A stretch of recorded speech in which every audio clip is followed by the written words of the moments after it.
right, so today here on Relentless, we're getting into free agency winners. Obviously, you know, everything's not finished, but teams are at the brink. You know, they're making their final decisions, and you know, there's definitely winners and losers. That said, I guess I'll start it off. My free agency winner, drum roll please.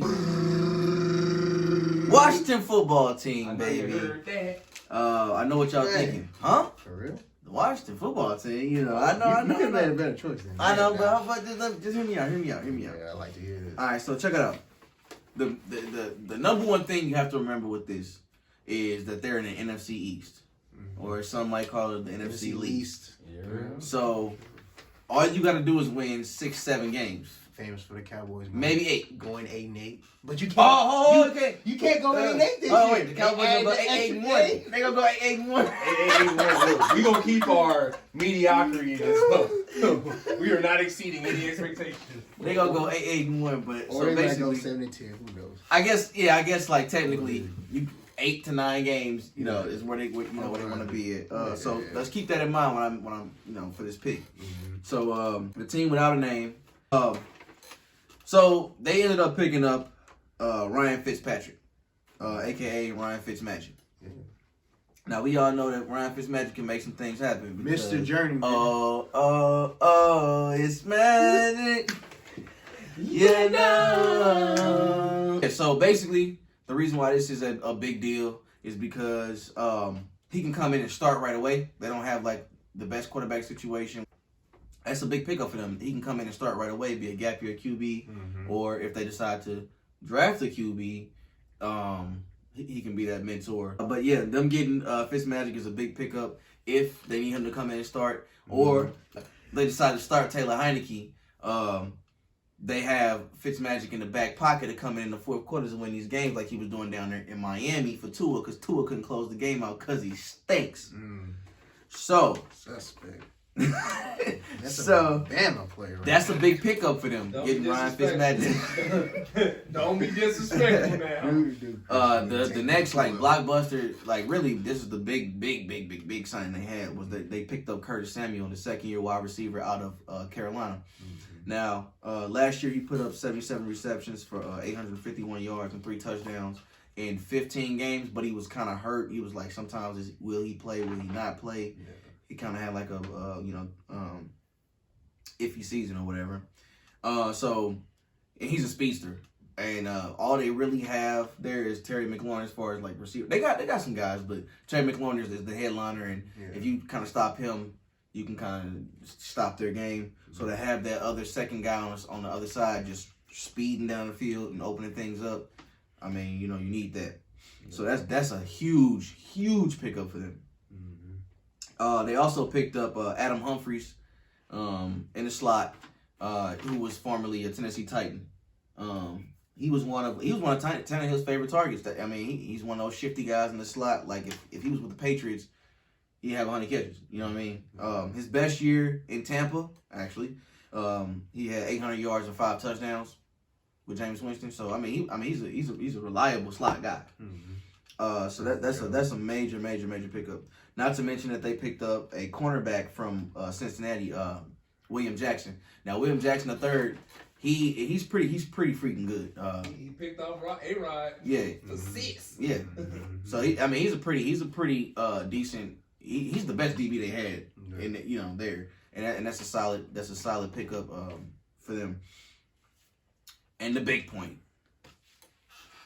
Signing Taylor Heineke, signing him back was paramount. You had to do it. You absolutely had to do it. They got it done. Look now. Let me explain. This man in his first game starting ever was a playoff game against the champions, Tampa Bay Buccaneers. Now check this. The man had 306 yards passing and a passing touchdown, and 60 yards rushing with a rushing touchdown. Now, and that game came down to what, the last drive basically? Yeah. So down to the wire. Hey, that young man right there, let me tell you something. All right? Nobody never even knew who he was. What was he, the backup for the Battlehawks? I don't know where he came. He was Yeah, the that's what he was. he was the backup quarterback for the St. Louis Battlehawks in the XFL. Came in the NFL, his debut in a playoff game, like, no big deal, 306 yards and a touchdown. I'll run for another one. Yeah. You know, and took them down to the wire. That defense, their defense is phenomenal. They play in a trash division, and they managed to get better on the offensive side. I just think that they didn't make a lot of big splashes. They made the right splashes, and I think that's what made them win the free agency period. Oh, I think that was a little overwhelming intro, but I'll get into my point. I'll use your own phrase against you, Kim, and tell you why you're wrong. Oh, okay. The true answer and the only right answer is who won in free agency is, like you mentioned before, the champs, the Tampa Bay Buccaneers. Now, I'm explaining why.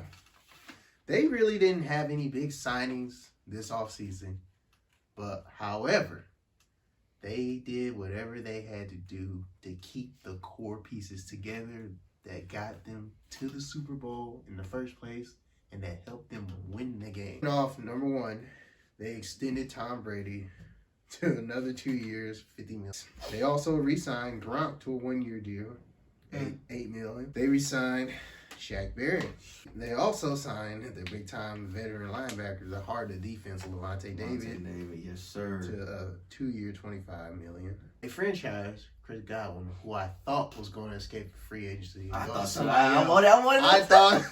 he was going to go somewhere. I thought he might come to the Rams. You know what I'm saying? But or it would have been nice, but it didn't happen. They did what they did to keep their core people. They got everybody that they needed. Yeah, pretty much. I think they Sue re-signed as well. Sue re-signed. Yeah, they got him back. Only person they didn't get was AB. Mm-hmm.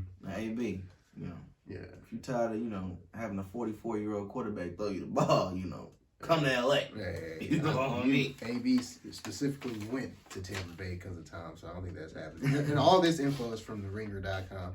So basically, what I'm saying is the fact that I'm alluding to what the Bucs did last year was inexplicable. They won the Super Bowl with COVID season, first NFL COVID year season, no OTAs, no preseason. Yeah. Brady didn't have time to get with his receivers, and they skipped the preseason games. I'm gonna tell you why people really don't want to play the Bucs. Not only because of the guys they signed, but number one, I'm gonna start with the defense first. The front seven is the most vital core of that whole group, because when you look at the front seven, they have Devin White, Jason Pierre-Paul, Shaq Barrett, Dominican Sue, Vita Vea, who's listed at 350. Oh man, who's listed at 350? That's probably a good 375. He didn't play most of the season. Yeah. They could have been gross. They're tough, grit. They'll smack you in the mouth. They'll force you to run the ball to beat them, and then they'll sit back and cover two and see if you can throw. I'm gonna use the Packers. Tampa beat what was the score? It was 38-10. It was really over by the second quarter, but during that game, they were able to produce a lot of pressure. The front seven, they had 5 sacks, 2 interceptions, 1 pick six, 1 almost pick six. A-Rod didn't play the fourth quarter, but in the second game, they still had 5 sacks, 2 forced fumbles, and an interception. And I'm going to talk about the most dynamic tandem of the Bucs. There's no weak side DN with the Bucs. You got JPP and Shaq Barrett coming at you. So it doesn't matter who the left tackle or the right tackle is. Yeah, but let me kind of let me kind of dispute what you're saying. Well, okay. The reason why they didn't win, it to me in free agency is because they didn't add anything of any real substance. Yeah, but they really didn't need to. They kept the core that helped them win. You got to remember, the Bucs are 1 or 2 wrong calls in one game before a couple of games during the regular season where they might not even be in the playoffs. That's true. They're one game away. Yeah, they got hot. It's just like the Giants, or the Packers when they won that Super Bowl in 2011. Mm-hmm. I mean, one more game, they were a wild card team. One more game, and you probably out of there. Yeah. You know what I mean? And then another thing we got put in thought is that just because they kept everybody doesn't mean they're going to be just as good. Everyone else is also trying to get better. And you got to remember when it comes to, We went through that 1 year. Yeah. Okay, how we stop them now? Mm-hmm. So for y'all, when y'all don't add anything to the pot, it's just like, okay, we know what was coming with you. Okay, now we're gonna scheme against it and stop it. But my whole thing is, how are you gonna be able to stop it if they got the best front seven? You really can't move the D tackles. They're too damn large. Like Sue and Vita Vey combined, that's about 650 by themselves. And then you got the best outside linebacker in the game, the fastest linebacker, Devin White, that runs a 4.4 who can. I'm just saying, like, I understand where you coming from because they are a championship team, and you're saying they signed everybody back, which is extremely hard to do after a Super Bowl. I don't think no team in. Maybe one team in history has ever done that besides them. So that's an amazing feat. I'm not taking it away. And they took the necessary pay cuts in order to make that happen. What QBs need to take advice from Brady is take pay cuts and then you get better players around you. Then you screwing over the rest of the quarterbacks in the league. And then you gotta also think about that's not a guaranteed to win. Mm-hmm. So if I take a pay cut and then we don't even make the play, but it helps your chances. It helps your chances. But if I take a pay cut and we also don't win, I'm gonna be high. I'll be high because then what if you take a pay cut, get hurt, then you sick. Then it's all for nothing. Now you sick. Now you sick. It's all for Take nothing. the money when you can. Everybody step up. Not everybody needs to be a starter to win a Super Bowl. You always need, you need some great players. Anyway, going back to my point and where I was going with this, the Washington football team defense, everybody know was not to be trifled with. You know what I mean? They are a unit. They got a first round. Defensive line. So the defense, they didn't really do nothing. All they needed to do was be able to replace. They got Kendall Fuller on the other corner. Mm-hmm. So now they got William Jackson. They got Landon Collins. I think is still there. They have a squad. All they had to do was improve on the offensive side. Is your QB gonna be good enough to take your team through? Did you see the way he played? Did you see young Taylor Heineke back there scrambling and rambling? Is it gonna be Heineke or is it gonna be Fitzmagic? It don't matter. It don't matter who it is. We can play Heineke really for 3 quarters and throw Fitzmagic in the 4th quarter to pinch hit. You know what I mean? What do you think your team's biggest flaw is? And as far as what do you think the one downside people are gonna say about the Bucs? Like the no-brainer one. You have a 44-year-old quarterback. My big thing is if they get injured.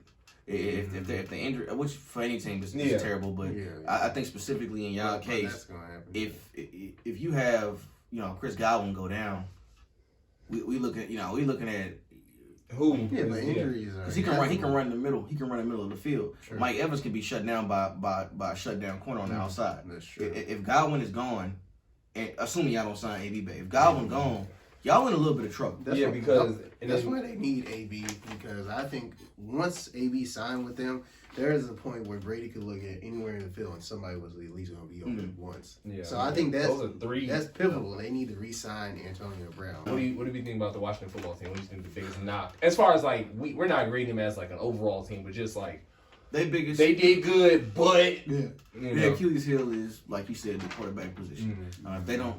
If they don't figure that out, I love Fitzmagic as much as the next person, but I don't think anybody would say that he's a world beater. You know what I mean? He got his spurts. He got them spurts where he can win games for you, but he also got them games where he can be Fitztragic. It's like okay, but at the end of the day, that defense can win games where he's just pedestrian, right? Exactly. And so as long as when he played Fitzmagic, they win those games as well. Yeah, I mean they could win 9 games. Mm-hmm. I can see it. And that's why I really don't worry about that, because what I'm saying about Tom is, I'm not saying he's trash. He's just literally battling Father Time. Maybe the offensive line, that would be my biggest thing. I'll take that back. It's not Tom, because you scratch that, because Tom played terrific last year. I'm not even going to hit on him. It's if a key offensive lineman from the Bucs goes down and he gets rattled. That's what I'm more worried about. It's not Tom's, specific play, because we know what he can do. It's just but everybody knows Tom with pressure is a completely different player. Yeah. So, what would you guys' runner-ups be? Anytime, the teams you think about, I almost went with this team as the most improved team.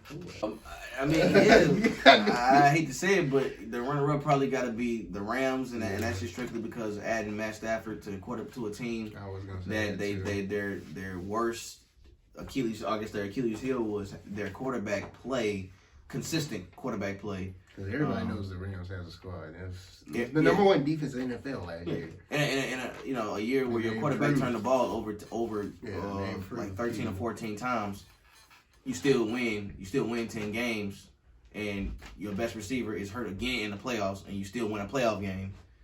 I just think, hey, the sky's the limit. Mm-hmm. So I think that added, just that one move pretty much propelled them in the top 4 or 5 teams that year who made a big splash. And then, obviously picking up Deshaun Jackson, that's big. Mm-hmm. So, well, we're going to see. I think the Cardinals doing a little something over there, too, though. That's the team I was going to say. I was going to say Cardinals. Getting the presence of J.J. Watt. And they just signed J.J. Watt. Connor, the running back James Conner, AJ Green, James Conner from Pittsburgh. They just signed. Didn't they sign a corner or something like that? I don't know, but yeah, they make some splash. So, yeah, that's all. Yeah, yeah, y'all got it. Yeah. All right, we out.